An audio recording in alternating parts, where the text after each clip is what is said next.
For the last 37 days, our universities have been in a situation that has stalled in terms of education. There is nothing happening in our universities because of the lecturer strikes and also the non-teaching staff strike that is ongoing.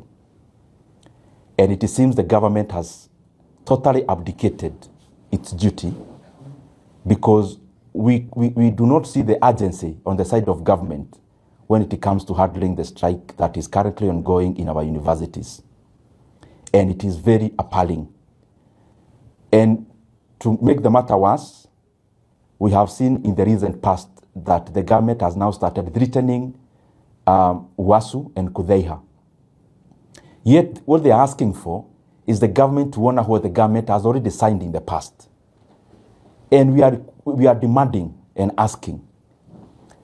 The money that the lecturers are requesting and the members of Kudheiha is 7.9 billion Kenya shillings, which is covering up for several years. And if you look at how the government has been spending money in the recent months, as it was actually released by the government itself, we have seen that the preference of releasing exchequer or money has gone into votes that are engaged in political management.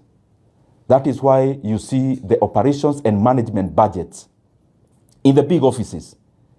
For only 2 years in the financial year, they had already exhausted money for the entire half of the year.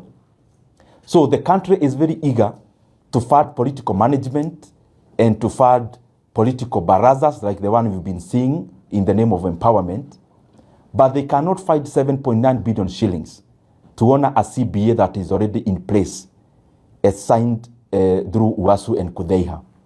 And therefore we are asking the ministry concerned, the Ministry of Education, and especially the part that handles the higher learning, and also the National Treasury, please stop taking our universities into a circus. We need this money sent. We need the arrears paid to the beneficiaries so that our institutions of higher learning can go back to business as usual. And it is disappointing to see that there seems to be no urgency. No one in government is even aware, so to say, that there is a strike ongoing in our universities. It is very, very disappointing. And we need this to be resolved because the government has money. They need to drop the lethargy. They need to drop allocating money to non-priority areas because education remains an important segment of our society. In the same note, Kenyans must have noted that some of our schools actually closed earlier than anticipated in regards to JSS and higher and senior secondary.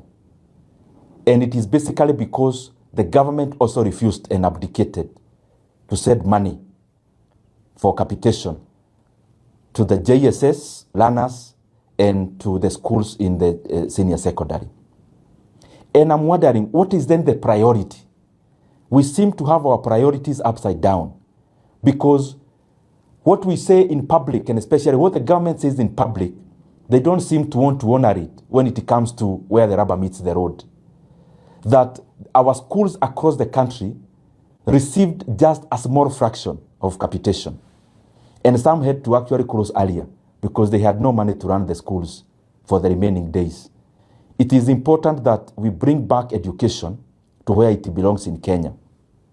And it belongs to a higher pedestal. And it belongs to a higher priority. So that even before we engage in ostentatious political fundings, let us focus our mind into funding education and take the primacy of education with the respect, with the weight that it deserves.